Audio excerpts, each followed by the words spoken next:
Olá, meus amigos, olá, meus irmãos, a graça e a paz de Jesus seja com todos. Graças a Deus estamos aqui mais um momento na presença de nosso Pai, podendo aprender com as Escrituras, que nos traz o entendimento daquilo que está por vir, aquilo que vai se concretizar na terra, e todos nós temos essa rica oportunidade de aprender, de se preparar para esse grande dia. Amém? Graças a Deus. Eu estou um pouco ruim, vou tentar falar devagar, mas eu creio que vai conseguir, todos vocês vão conseguir entender. Amém? Apocalipse 8 diz assim, pessoal: quando o Cordeiro abriu o sétimo selo, houve absoluto silêncio nos céus por aproximadamente meia hora. Então observei os 7 anjos que se encontram em pé perante Deus. Eles foram entregues 7 trombetas. Aproximou-se um outro anjo e se colocou em pé junto ao altar, portanto, um incensário de ouro. A ele foi entregue grande quantidade de incenso para oferecer com as orações de todos os santos sobre o altar de ouro diante do trono. E da mão do anjo elevou-se na presença de Deus a fumaça do incenso, juntamente com as orações dos santos. Então o anjo tomou o incensário, encheu com o fogo do altar e lançou sobre a terra. E aconteceram trovões, vozes, relâmpagos e um terremoto. A visão das 7 trombetas. E aconteceu que os 7 anjos que estavam com as 7 trombetas prepararam-se para tocá-las. A primeira trombeta, vamos lá. O primeiro anjo tocou a sua trombeta e ocorreu grande precipitação de granizo e fogo misturado com sangue, os quais foram lançados sobre a terra. E assim 1/3 de toda a terra foi queimado, e também 1/3 das árvores e toda a relva verde existente. A segunda trombeta. O segundo anjo tocou a sua trombeta, e algo como uma enorme montanha, ardendo em chamas, foi arremessada sobre o mar. Por esse motivo, 1/3 do mar transformou-se em sangue, e morreu a 1/3 parte das criaturas que vivem no mar, e 1/3 de todas as embarcações foram destruídas. A terceira trombeta. O terceiro anjo tocou a sua trombeta e precipitou do céu uma grande estrela, ardendo em chamas como tocha, sobre 1/3 dos rios e das fontes de águas da terra. E o nome dessa estrela é Absinto. Portanto, 1/3 de toda a água potável da terra tornou-se amarga, e multidões morreram pela ação nefasta das águas que foram envenenadas. A quarta trombeta. O quarto anjo tocou a sua trombeta, e 1/3 do sol foi ferido, bem como a 1/3 parte da lua e das estrelas, de maneira que 1/3 deles se escureceu completamente. Assim, 1/3 do dia ficou sem luz, e também 1/3 da noite. Enquanto eu admirava esses acontecimentos, eu ouvi uma águia que planava pelo meio do céu, grasnindo em alta voz: ai, ai, ai dos que habitam sobre a terra, por causa dos toques das trombetas que ainda estão prestes a ser entoadas pelos 3 próximos anjos. Amém? Pessoal, a gente leu, as passagens anteriores, nós vimos ali a apresentação de Deus, da glória de Deus, nós vimos ali em relação ao Cristo, ao nosso Jesus, ao Cordeiro, ao Leão. Nós vimos também, meus amados, ali, os selos. A gente viu a resposta de cada igreja, cada tempo, Deus falando sobre as qualidades, Deus falando, sobre as repreensões, os castigos e também sobre as promessas. Nós fomos vendo ali os 7 tempos, as 7 cartas, as 7 igrejas. Então agora nós estamos passando, meus amados, agora para as trombetas, E aqui a gente vê a respeito das primeiras 4 trombetas que estão sendo tocadas. A gente lê que ainda aguardamos esse 7º selo. Os primeiros 6, eles foram abertos no capítulo 6, e o 6º foi especialmente severo. O intervalo aqui do capítulo 7, quando a gente estava vendo ali, os remidos, os salvos, a gente vê que nos assegurou o quê? Da proteção. Nós temos essa proteção, né? Agora nós chegamos aqui ao capítulo 8. Então está esperando que a abertura deste sétimo selo, ao invés de nos trazer de uma vez ao fim da revelação do plano de Deus, o sétimo selo agora abre uma outra série de setes. É muito complexo a palavra de Deus, a gente vai ter que tentar desmiuçar do máximo possível para a gente ter o real entendimento do que significa, né? Tinha 7 selos, agora se abre uma nova série de 7, que são 7 trombetas. E esse capítulo aqui relata os acontecimentos resultantes quando os anjos começam a tocar as primeiras 4 de 7 trombetas. Então vamos lá. Ele inicia falando assim: o Cordeiro, ou seja, Jesus, abre o sétimo selo. E quando o Cordeiro abriu o sétimo selo, houve um silêncio no céu, total silêncio, por cerca de meia hora. O Cordeiro, depois do intervalo do capítulo 7, o Cordeiro volta ao último selo. Quando ele fala assim, olha, houve silêncio no céu por cerca de meia hora, isso aqui a gente vê que é aumentando ainda mais a expectativa de todos nós que somos ouvintes, né? Este selo ele abre com total silêncio. Nenhum ser vivente fala. Não se ouve o clamor das almas dos mártires, como nós vimos no passado, né? Nos capítulos anteriores. Não há nenhum terremoto, por enquanto. É um silêncio absoluto. E novamente a apresentação dramática que destaca o quê? A importância da revelação e da reverência devida a quem? A Deus. Né? A gente vê outrora, meus amados, Moisés, quando ele estava ali em um dos seus discursos finais para Israel, ele disse algo muito interessante. A gente vê isso aqui lá em Deuteronômio 27, a partir do 9, que ele fala assim para o povo: olha, guarde silêncio e ouve, ó Israel, hoje vieste a ser povo do Senhor teu Deus, portanto obedecerás à voz do Senhor teu Deus e lhe cumprirás os mandamentos e os estatutos que hoje te ordeno, né? Então a gente vê a respeito desse guardar em silêncio, esperar para ver o que Deus vai fazer. Quando Abacuque questionou também a execução da justiça de Deus e ouviu as advertências ali dirigidas aos malfeitores, ele também ouviu a proclamação que o Senhor disse. A gente lê isso daí lá em Abacuque 2:20, que ele fala: o Senhor está no seu santo templo, cale-se diante dele toda a terra. O silêncio diante de sofrimento reflete o que, meus amados? A confiança em Deus.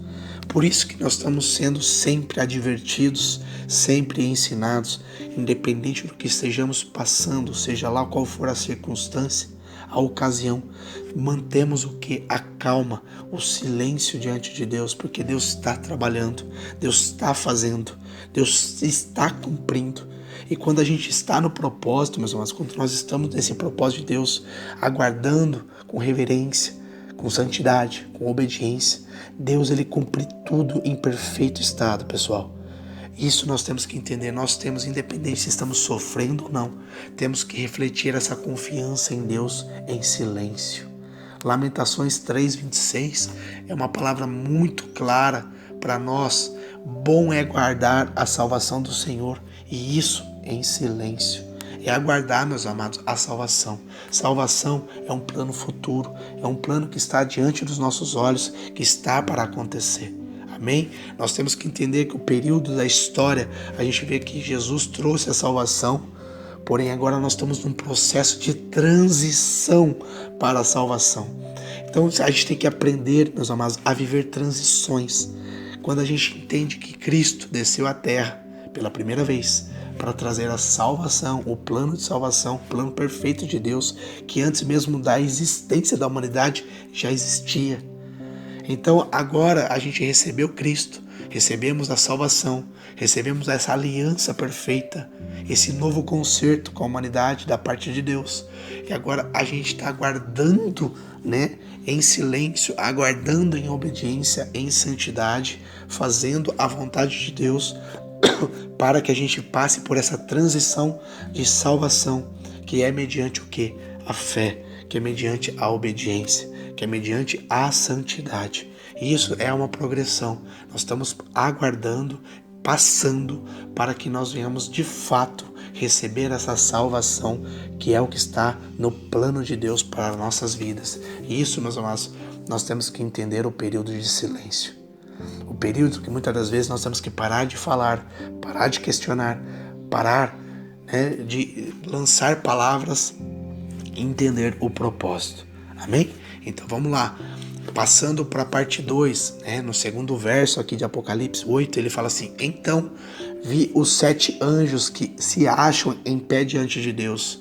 Eles foram dadas 7 trombetas. Quantas trombetas? 7. Amém? Então vi os 7 anjos que se acham em pé diante de Deus.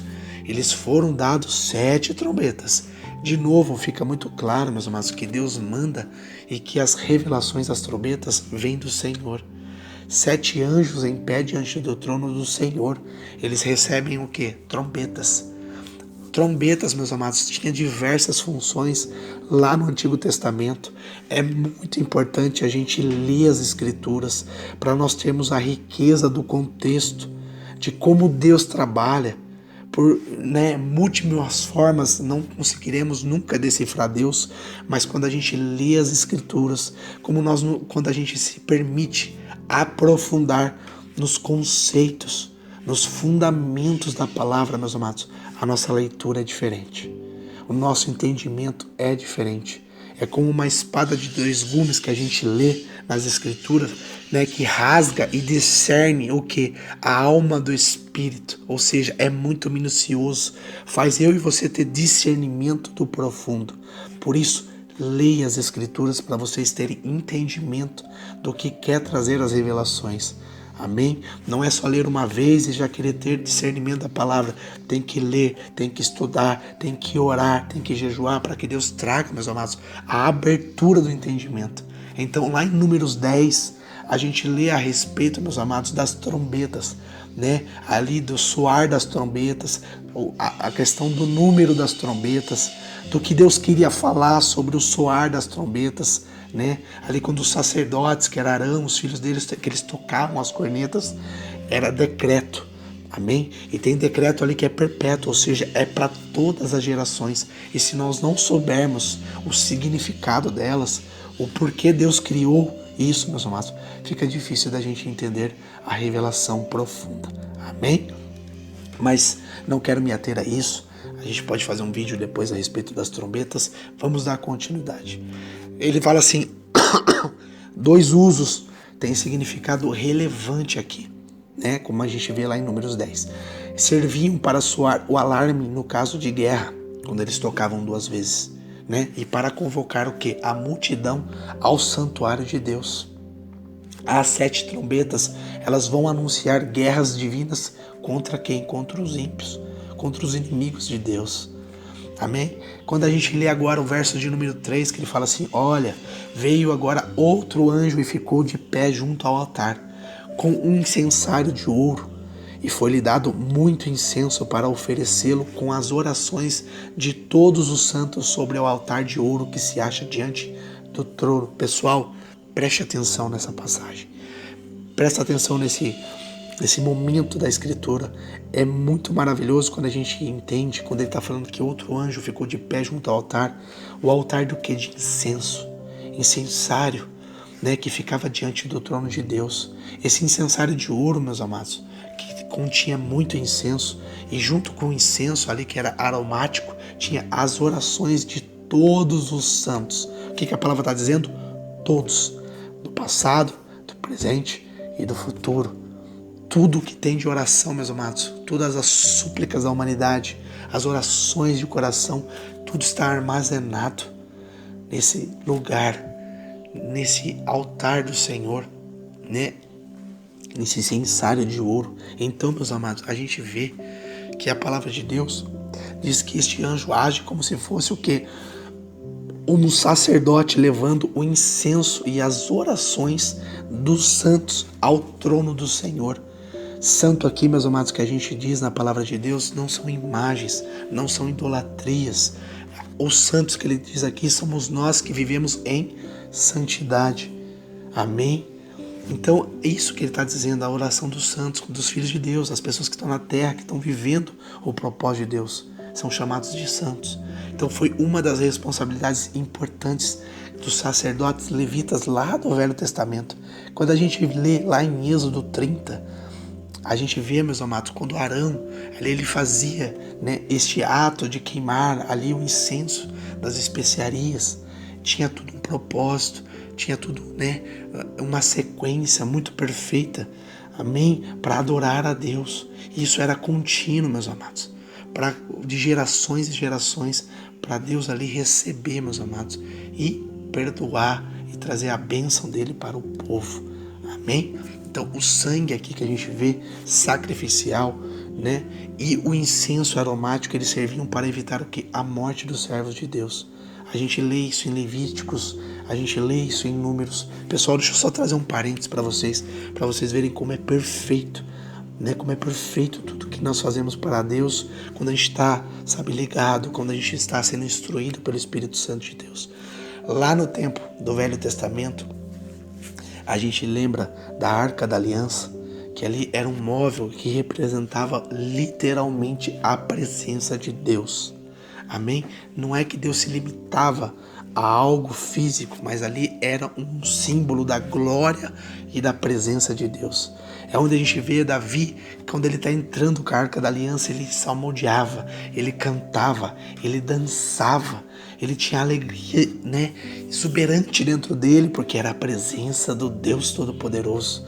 E só para enfatizar aqui, no templo lá das adorações, no templo lá do Santíssimo Lugar, onde entrava o sumo sacerdote uma vez por ano, para levar o sacrifício, o incenso, né, meus amados, para você ter uma noção, dentro da Arca da Aliança continha, né, o vaso que tinha o maná que descia lá no deserto, tinha as tábuas do concerto de Deus com a humanidade, que eram os 10 mandamentos, tinha ali também a vara de Arão.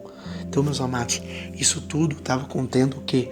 As desobediências, aquilo que Deus trazia para a humanidade, mas também continha o quê? As desobediências. Se a gente vê a fundo as Escrituras, coisas que o homem desobedeceu a Deus, referente àqueles processos que Deus estava trazendo de conserto com a humanidade. Então, meus amados, só para você entender como é perfeito, quando tinha ali a tampa, né, da Arca da Aliança, era aspergido num canto, aspergido sobre a tampa, né, o sangue do Cordeiro. Por mais que, meus amados, de Cristo não tinha vindo ainda, mas para Deus já tinha acontecido. Quando eles aspergiam sangue sobre a tampa, ali era simplesmente você entender, olha essa visão, entender que Deus, mediante o sangue do Cordeiro que estava aspergido sobre a tampa da presença de Deus, era para evitar que a ira de Deus consumisse a humanidade. É muito perfeito. Amém? Para evitar o que? A morte dos servos de Deus. É muito maravilhoso. Então, vamos dar sequência aqui. Quando a gente parte pro verso de número 4 e fala assim: e da mão do anjo subiu a presença de Deus, a fumaça do incenso, com as orações dos santos. Se você entender, meus amados, o que Davi fala aqui, né, a respeito de subir a oração, Davi falou para o Senhor lá em Salmo 141:2, que ele fala assim: olha, suba a tua presença, a minha oração como incenso, ó Deus. Se você entender, meus amados, sabe, abre a tua imaginação, você clamando ao Senhor, você suplicando a Deus e a tua oração subindo como um incenso, como uma fumaça, até o trono de Deus, para Deus inspirar, sabe, aspirar a tua oração. Então, meus amados, é coisa muito profunda. E as taças de incenso aqui que representam o quê? As orações dos santos. Amém? Então, o anjo entrega as orações que sobem à presença de Deus. Deus aspira as nossas orações. Glórias a Deus por isso. E dando sequência aqui no 5, ele fala assim: e o anjo tomou o incensário e encheu-o de fogo do altar e o atirou à terra. E houve trovões, vozes, relâmpagos e terremoto. O incensário ali, meus amados, servia para levar as petições dos santos ao Senhor. Agora serve também para fazer o quê? Para trazer uma resposta divina para as orações. Se os santos estão pedindo justiça, é justiça que eles verão. O anjo enche o incensário agora de fogo do altar, meus amados. E esse fogo do altar, ele atira sobre a terra. Agora a gente encontra uma cena semelhante que a gente lê lá em Isaías 6. É muito importante ler. Onde o que? Um serafim tira uma brasa do altar, uma brasa de fogo, para purificar os lábios do profeta. Você lê lá em Isaías 6, meus amados, a respeito disso. Então, é onde Isaías estava na presença do Deus Todo-Poderoso, do Senhor. E ali o anjo tocou uma brasa nos lábios dele e purificou ele, perdoou ele de todos os pecados. Amém? Então a purificação que segue no Apocalipse vem por meio do castigo dos ímpios. E o fogo do céu tem duas funções aqui na Bíblia. Vamos lá. Primeira função do fogo na Bíblia: consumir os sacrifícios oferecidos ao Senhor. A gente lê em 1 Crônicas, a gente lê em 2 Crônicas, tem tudo a respeito desses sacrifícios que eram consumidos, oferecidos ao Senhor. A gente pode abrir aqui, meus amados, várias partes da palavra de Deus. Davi, quando suplicou a Deus, caiu fogo do céu. Salomão, caiu fogo do céu. Elias, mediante aqueles homens idólatras, quando Elias pediu fogo do céu, caiu fogo do céu. Amém? E não foi uma vez, foi várias vezes. Glórias a Deus, Deus mostrando ali, através do fogo, o teu poder. Segundo aqui, para castigar os inimigos de Deus. A gente lê em 2 Reis, a gente lê em Lucas, a gente vê essas passagens, meus amados, a respeito disso. Eu quero trazer só um parênteses aqui, para vocês terem noção do antes de Cristo, depois de Cristo. A gente viu várias vezes Elias ali através do poder de Deus, num contexto isolado da palavra, no momento da palavra, no momento da história da humanidade, onde pessoas morreram, sim, consumidas pelo fogo de Deus, que eram inimigos de Deus.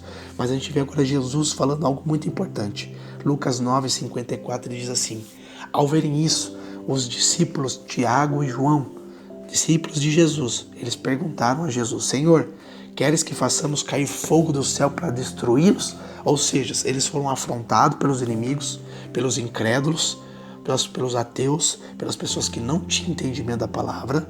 E Tiago e João perguntou para Jesus: Jesus, quer que a gente faça que nem nossos irmãos do antepassado, nossos antepassados fizeram? Derrubar fogo e matar eles? Quer que a gente faça isso? Olha o que Jesus respondeu: vocês não sabem de que espécie de espírito são. Pois o Filho do Homem, ou seja, eu, Jesus, não vim para destruir a vida dos homens, mas para salvá-los. Então, meus amados, aqui entra o segundo maior mandamento da palavra de Deus: amar uns aos outros, como a nós mesmos, como Cristo amou a igreja. Amém?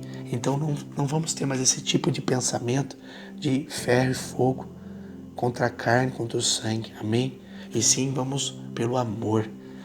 Amém? O castigo pertence somente a Deus, não a nós. Então a gente pode ver aqui os dois sentidos. Amém? Pois a morte dos inimigos de Deus, eles apaziguam a ira divina. E quando a gente vê aqui que houve trovões, houve vozes, relâmpagos e terremoto, os servos aguardam que em silêncio. E Deus responde com trovões, com vozes, com relâmpagos e terremotos.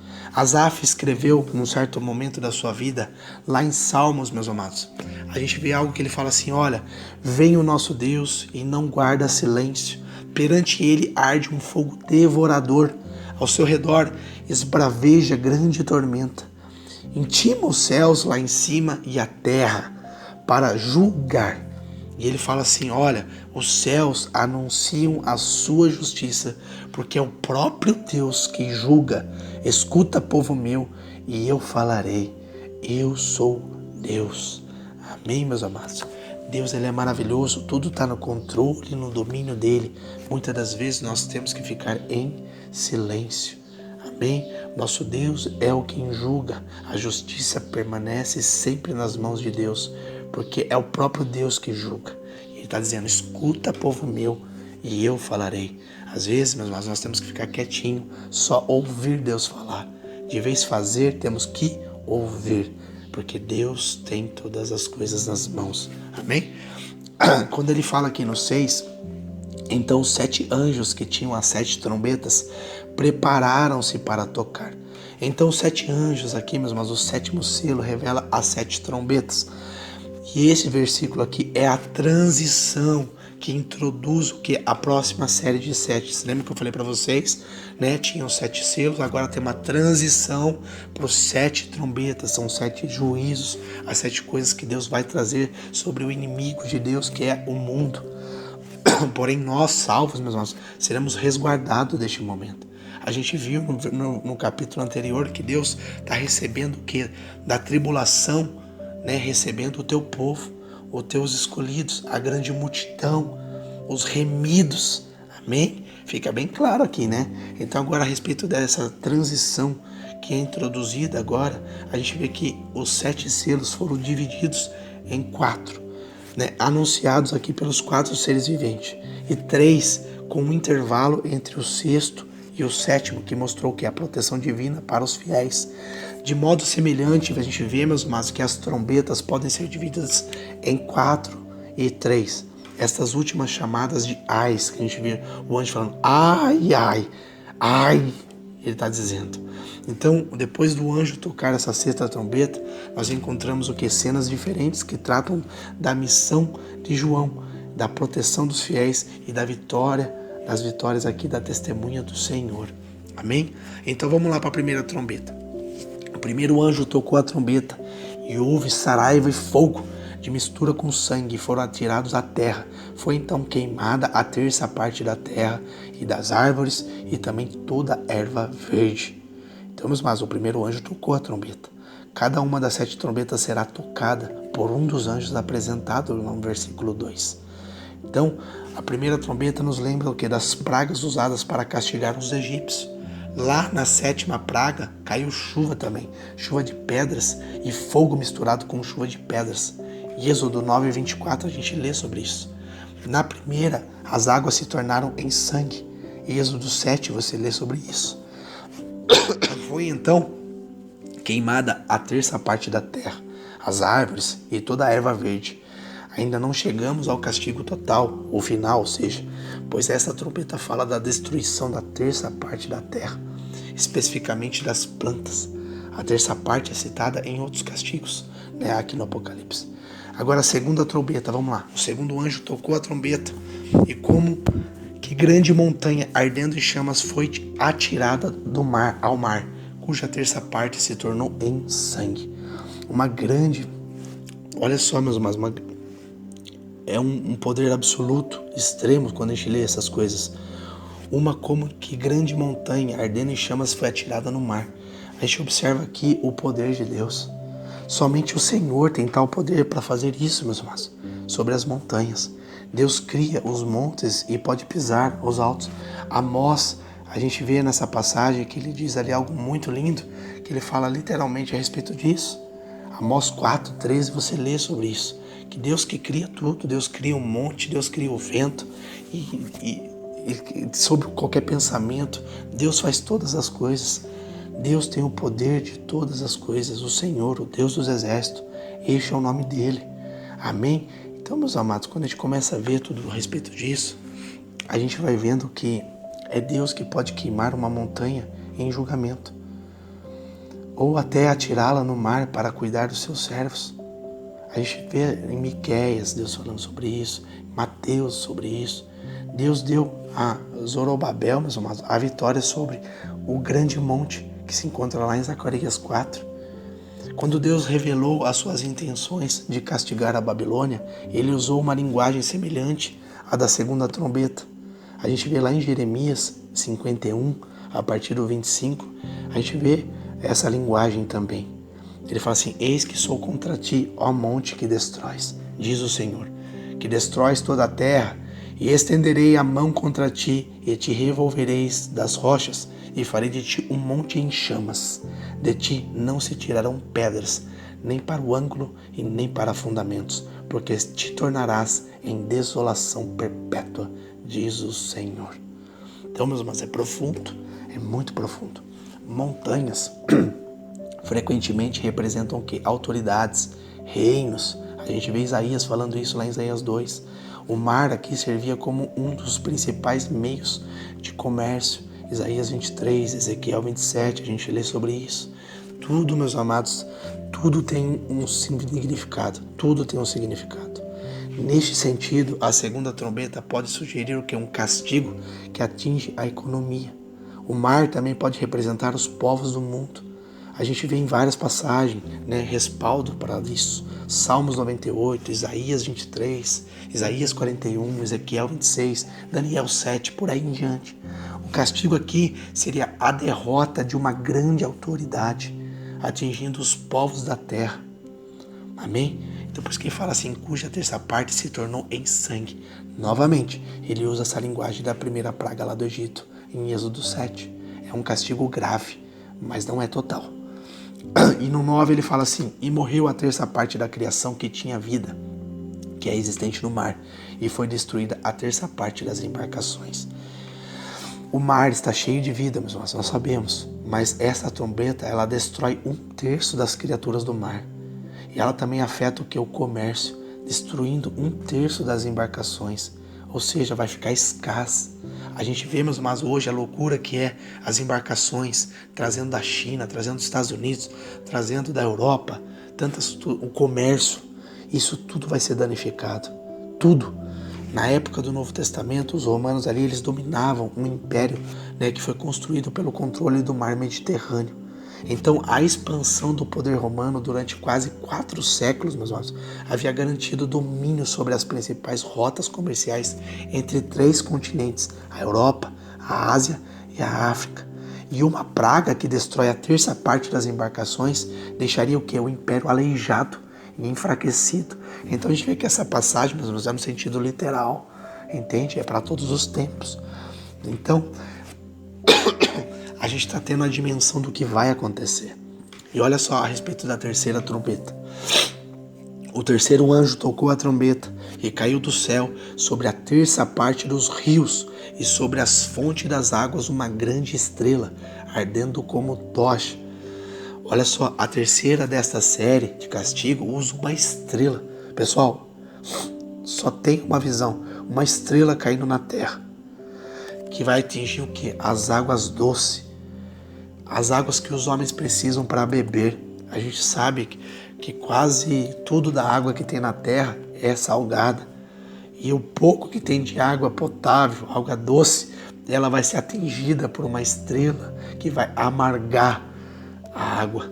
Mateus 24, 29, a gente lê sobre isso. Lá em Apocalipse 6, 13 também. O efeito dessa estrela é a população da terça parte dos rios e das fontes de água. Vai ficar escassa tudo, meus amados. E o nome da estrela é absinto. Amém? E ele fala assim, olha, a erva, absinto, representa a amargura. Lamentações 3, 15, 19, a gente vê, meus amados, complementando a respeito dessa passagem. Você pode abrir lá e você pode ler. Lamentações 3, 15, ele diz assim, Deus me encheu de comidas amargas e me fez beber fel até eu não poder mais. Ele esfregou o meu rosto no chão e quebrou os meus dentes nas pedras. Já não sei mais o que é paz e esqueci o que é felicidade. Não tenho muito tempo de vida e a minha esperança no Senhor acabou. Eu lembro da minha tristeza e solidão, das amarguras e dos sofrimentos. Pessoal, aqui é claro que a gente tem que entender que isso não é para nós, se nós estivermos na presença de Deus. Amém? Essas palavras não encaixam em nós se estivermos nessa aliança com Cristo.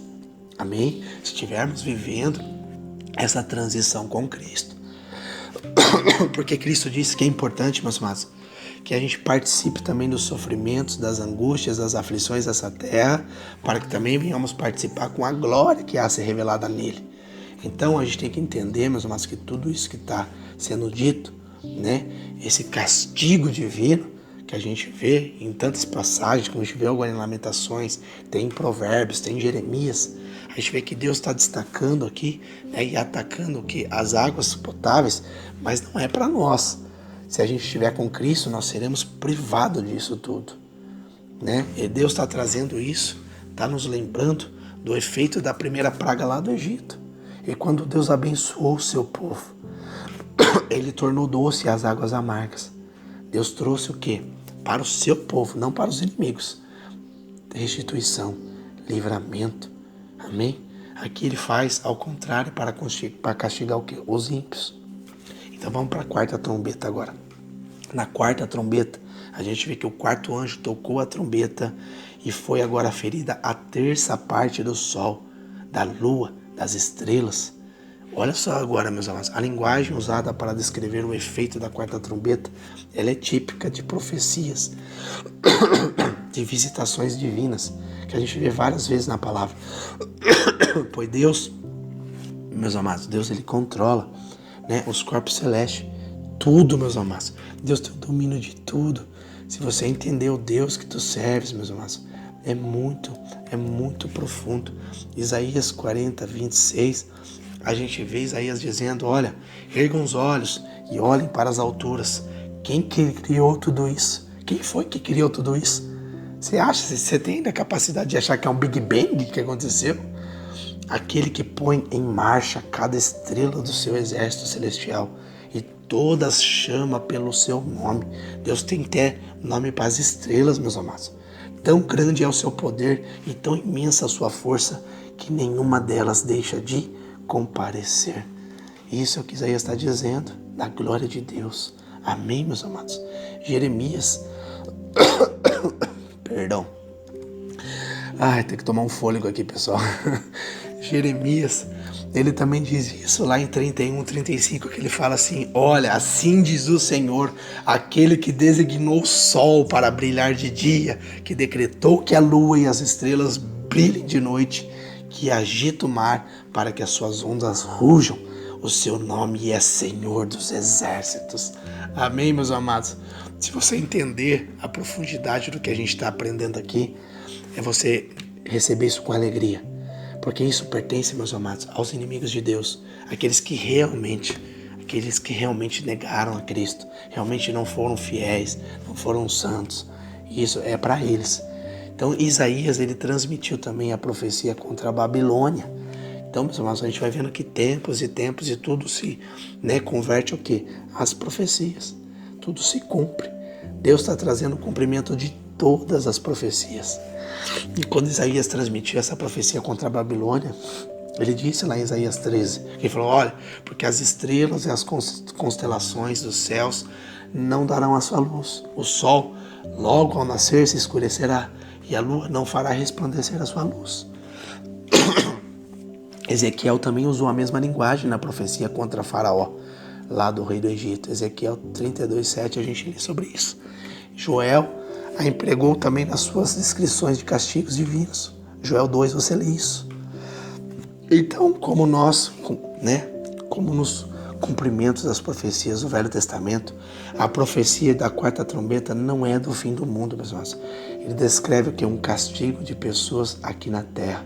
O fato de envolver a terça parte do sol, da lua, das estrelas, confirma o quê? A interpretação de um castigo parcial. Tem mais coisa. Ele falou ainda assim, tem mais anjo para vir aí. Ele falou assim, olha, então eu vi como uma águia que estava voando pelo céu, que dizia com grande voz, ai, ai, ai dos que moram na terra por causa do restante das vozes das trombetas. Ei, tem 3 trombetas ainda para tocar. Vai ter coisa pior. Você está entendendo? Então, meus irmãos, os 7 selos foram divididos, com uma série de 4 em seguida, por outra série de 3. Então, as trombetas também são divididas da mesma maneira. Já passaram 4. Agora, uma águia anuncia vindo de mais 3. E, evidentemente, que vão ser mais severas do que as primeiras.